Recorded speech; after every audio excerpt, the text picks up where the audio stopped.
बच्चों, मैं Govind Asati excellence school Tikamgarh से मैं आज आपको पशुपालन की दूसरी इकाई आहार एवं पोषण के सेकंड पार्ट के बारे में पढ़ाने जा रहा हूँ।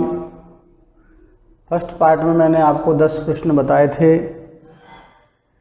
मेरे द्वारा जो ये वीडियो बनाए जा रहे हैं, आपके पास भेजे जा रहे हैं, कृपया आप उसमें अपने कमेंट्स ज़रूर लिखें कि सर ये मेरे समझ में आते हैं कि नहीं। हो अपने कमेंट्स के साथ अपनी संस्था का नाम भी ज़रूर लिखें।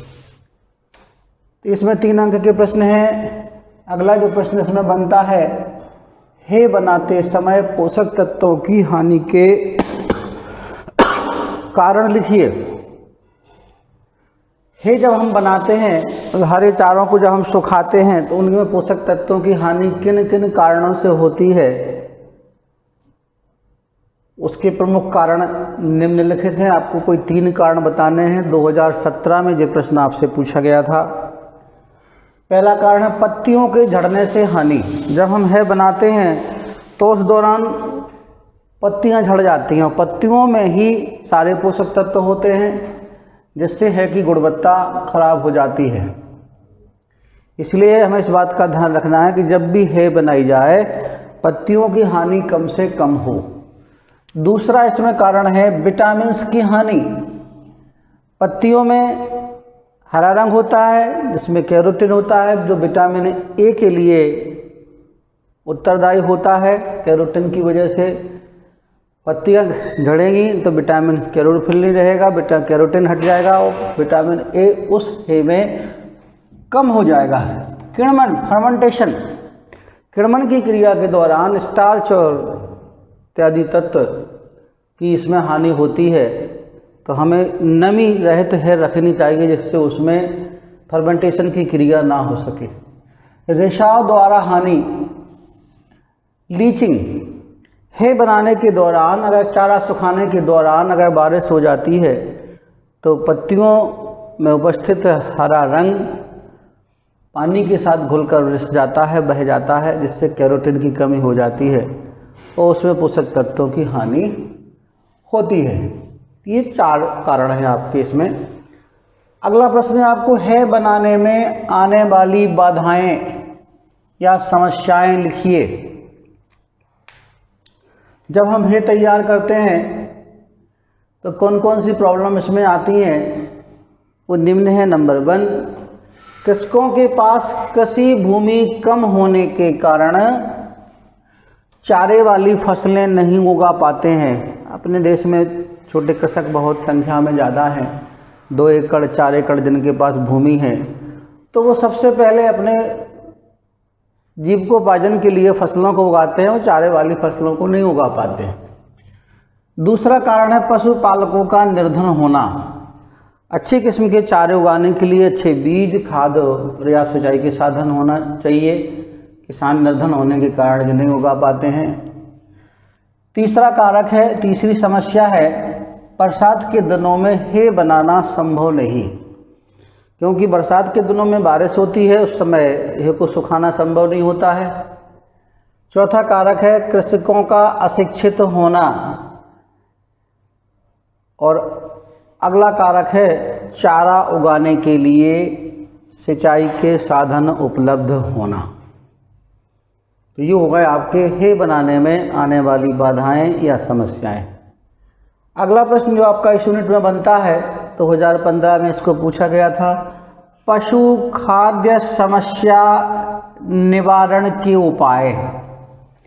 पशुओं के लिए जो राशन की समस्या हमारे देश में है उसको अगर हमें ठीक करना है तो उसके निवारण के लिए हमें कौन कौन से उपाय अपनाने चाहिए, ये क्वेश्चन आपसे पूछा जा चुका है 2015 में। तो इसमें कौन कौन से उपाय हैं, इसे पहला उपाय निम्नलिखित में बनता है, हरे एवं सूखे चारों का समुचित प्रयोग करना चाहिए। जो भी हमारे पास हरा चारा हो या सूखे चारे हो, उन्हें हमें सुरक्षित रख के उनका व्यवस्थित उपयोग करना चाहिए।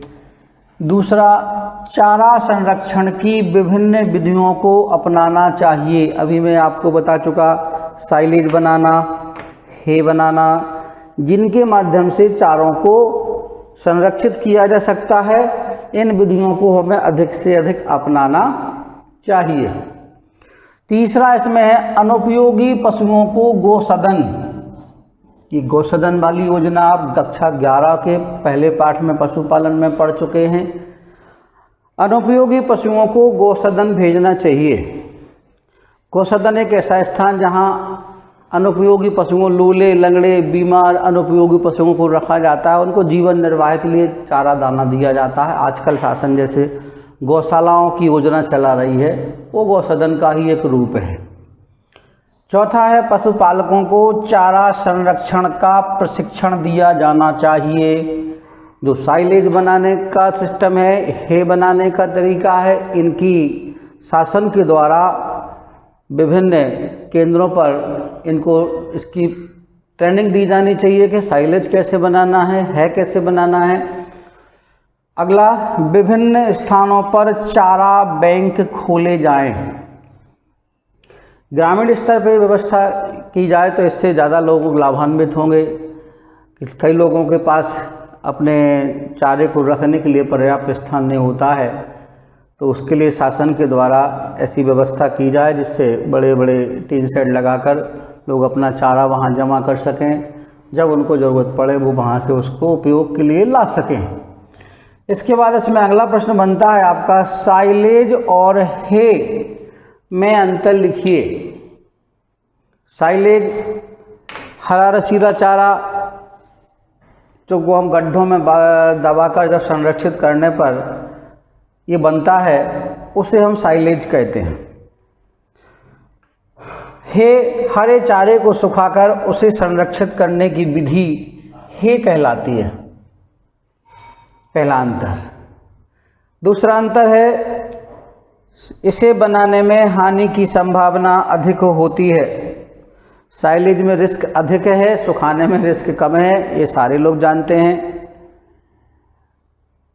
इसमें इसे बनाने में हानि की संभावना कम होती है, कम। तीसरा डिफरेंस है, इसे बनाने में धन एवं श्रम अधिक लगता है।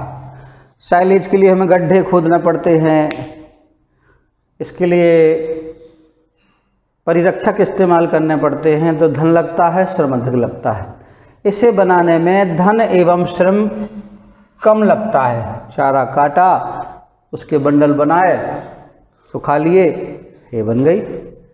चौथा डिफरेंस है, इसमें विटामिन डी कम होता है हे की अपेक्षा, जबकि इसमें विटामिन डी साइलेज की अपेक्षा अधिक होता है। तो आप लोगों से मेरा बार से बार यही अनुरोध है कि सारे बच्चे वीडियो को लाइक करें, शेयर करें, सब्सक्राइब करें, अपने अधिक से अधिक साथियों तक पहुंचाएं।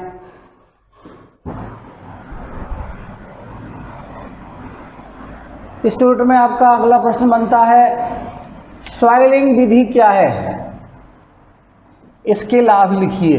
2014 में इस पर आपसे प्रश्न पूछा गया है। सॉइलिंग, अभी आप पिछले प्रश्नों में साइलेज जो है के बारे में पढ़ रहे थे। इसमें हम हरा चारा को काटकर गड्ढों में संरक्षित करते हैं, वो साइलेज होता है। जो हरे काजू को सुखाकर स्टोर करके रख देते हैं, तो वो हे कहलाता है। इस विधि में अलग बात है, इसमें दोनों प्रक्रियाएं नहीं की जाती हैं। हरे चारे की फसलों को उगाने के बाद उनको स्वयं काटकर उसी दशा में पशुओं को खिलाने की विधि सॉइलिंग कहलाती है। खेत में हरा चारा उगाया, फूलाने से पहले उस चारे को स्वयं काटा और उसी दशा में पशुओं को खिला दिया, ये सॉइलिंग कहलाती है। इसमें किसी प्रकार की कोई भी विधि का प्रयोग नहीं किया जाता है। इसके प्रमुख लाभ निम्नलिखित हैं, जिनमें पहला लाभ आपका बनता है, हरा चारा खिलाने से पशुओं के दुग्ध उत्पादन में वृद्धि होती है। दूसरा लाभ है, पशु चरागाह न जाने के कारण उनके मलमूत्र से अच्छी खाद प्राप्त होती है, क्योंकि इसमें डेयरी फार्म पर ही पशुओं को रखा जाता है। तो जब वो दिन भर आपके पशुशाला में पशु बंधे रहेंगे तो मलमूत्र जो करेंगे, गोबर करेंगे, उसको इकट्ठा करेंगे तो उससे हमें अच्छी खाद प्राप्त होती है। तीसरा लाभ है, हरे चारे को पशु चाव से खाते हैं। हरा चारा जब सीधा पशुओं को खिलाया जाता है तो उसे पशु चाव से खाते हैं। इससे उनकी उत्पादन पर और शारीरिक वृद्धि पर इसका अच्छा प्रभाव पड़ता है। चौथा है, पशुओं को पोषक तत्व अधिक प्राप्त होते हैं। हरे चारों में पोषक तत्वों की मात्रा अधिक पाई जाती है, जिससे पशुओं को विभिन्न प्रकार के पोषक तत्व अधिक मात्रा में प्राप्त होते रहते हैं। पांचवा बिंदु है, पांचवा लाभ है, इसको पशुओं को वर्ष भर हरा चारा प्राप्त होता रहता है, क्योंकि हम थोड़ा थोड़ा चारा पशुओं को जब काट कर खिलाते हैं तो लंबे समय तक चलता रहता है, इसलिए पशुओं को हरा चारा वर्ष भर प्राप्त होता रहता है। तो सॉइलिंग विधि क्या है, उसके लाभ ये आपके हो गए। इसके बाद अगला प्रश्न है जो आपका 16वां क्वेश्चन मैंने बनाया है, हे का संगठन लिखिए। कंपोजिशन ऑफ हे।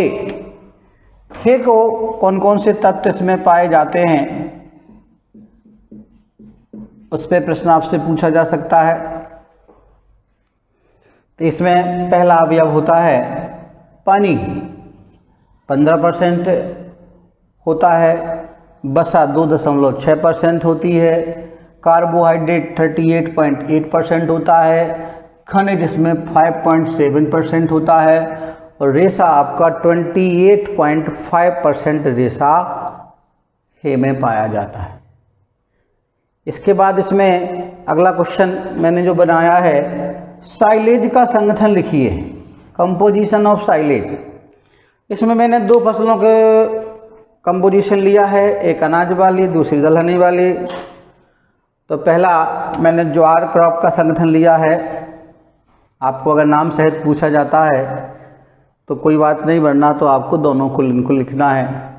इसमें पानी की मात्रा 81.9%, वसा की मात्रा 0.4%, कार्बोहाइड्रेट की मात्रा 9.2%, प्रोटीन की मात्रा 1.0%, रेशा आपका 6.5% और खनिज जिसको हम राख भी बोलते हैं 2.2%।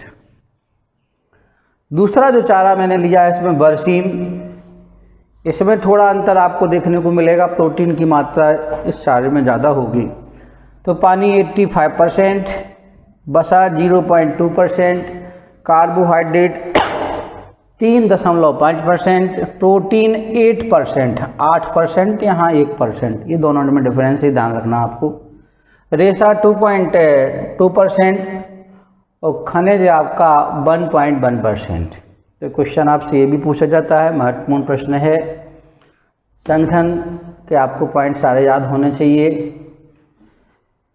इस यूनिट का अंतिम प्रश्न मैंने जोड़ा है, इसमें सॉइलिंग विधि की हानियां लिखिए। अगर हम चारे को हरी अवस्था में काटकर पशुओं को खिलाते हैं वो सॉइलिंग कहलाता है। उसके क्या हानि हैं, 3 बिंदु मैंने इस पर आपको बनाए हैं, दिए हैं। यह एक खर्चीली विधि है, क्योंकि रोज़ आपको चारा काटने के लिए स्वयं जाना पड़ेगा या मजदूरों से कटाना पड़ेगा, तो आपको मजदूरी देनी पड़ेगी। दूसरा, मौसम खराब होने पर चारा काटने में व्यवधान होता है। बारिश के दिनों में ज़्यादा दिक्कत होती है, क्योंकि बारिश जब होती है तो उस दौरान खेत में जाना परेशानी का कारण बनता है।